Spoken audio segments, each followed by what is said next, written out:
ანდრია პირველწოდებულის გამოსახულება ქართულ მინიატურულ მხატვრობაში გვიანი პერიოდის ხელნაწერებშია შემორჩენილი. წმინდა მოციქული ბეთსაიდში, გალილეის ზღვის სანაპიროზე დაიბადა.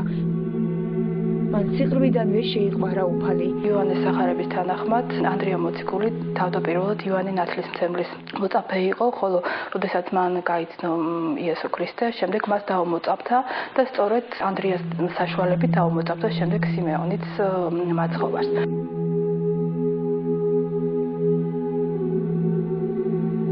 ქართულ მინიატურულ მხატვრობაში ანდრია პირველწოდებულის გამოსახულება ხატისებრი იერეტიული ხასიათისაა. ის გამოისახება ხელში კრაგნილით ან ჯვრით. ასევე საინტერესოა ის, რომ მას გააჩნია თავისი სახასიათო იკონოგრაფია, ეს არის თეთრწვერა, გრძელწვერა მოხუცი კაცის, ასე ვთქვათ, ფიზიოგნომიკით. ანდრია მოციქულის შემცველი ხელნაწერები ძირითადად არის გულანები, სხვადასხვა ხასიათის ლიტურგიული კრებულები. და აი ამ კრებულებში ყველგან, რომლებიც ძირითადად არის მე-17-18 საუკუნის შენარჩუნებული არის ანდრიას, ასე ვთქვათ, სახასიათო იკონოგრაფიული სახე. ანდრია პირველწოდებულთან ასევე სპეციფიკური ჯვრის ფორმაა დაკავშირებული. ეს არის ლათინური X-ის ფორმის ჯვარი და სწორედ ის ანდრიას ჯვრად არის, ასე ვთქვათ, მიჩნეული. უნდა ითქვას, რომ აი ეს იკონოგრაფია, რაც ქართულ ტრადიციასთან არის დაკავშირებული, მინიატურულ მხატვრობაში ჩვენამდე შემორჩენილი არ არის და ჩვენ ხვდებით მხოლოდ, ასე ვთქვათ, ხატისებურ გამოსახულებებს აი ამ დიდი, ასე ვთქვათ, ამ ერთ-ერთი პირველი მოციქულისა.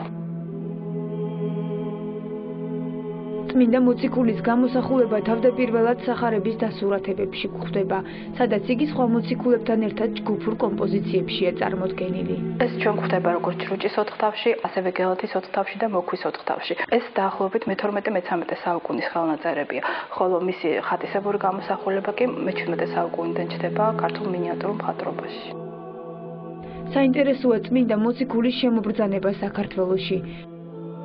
მაცხოვრის ამაღლების შემდეგ ღვთისმშობელს ივერიის მოქცევა ხვდა წილად, მაგრამ რადგან მისი მიცვალების ჟამი მოახლოებული იყო, ღვთის ამობრძანა იერუსალიმში დარჩენილიყო. საქართველოში კი თავისი ხელთუქმნელი ხატით ანდრია პირველწოდებული გაეგზავნა. ყოვლადწმინდა ქალწულმა წმინდანს ღვთისნება აუწყა, შემდეგ ფიცარი მოითხოვა, დაიბანა პირი და დაიდვა პირსა ზედა თვისსა.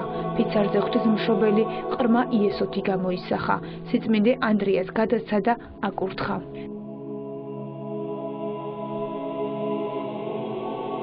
წმინდა მოციქული დიდაჭარიდან შემოვიდა. ამ ადგილას დღემდეა შემონახული ტაძრის ნანგრევები, რომელიც გადმოცემით ანდრია პირველწოდებულს აუშენებია. კიდევ პაფლაგონიელის ნაწარმოები მიმოსვლა ანდრია მოციქულისა ამის, ესე ვთქვათ, დასტურს წარმოადგენს, სადაც ხაზგასმით არის აღნიშნული, რომ ანდრიამ იქადაგა შემოვიდა იბერიაში და აქ იქადაგა. რაც შეეხება ანდრია პირველწოდებულს, ის წამებით გარდაიცვალა საბერძნეთის ქალაქ პატრასში, ეს არის პელოპონესის ნახევარკუნძულზე მდებარე ქალაქი და უნდა ითქვას, რომ თავდაპირველად ის იქ იყო დაკრძალული.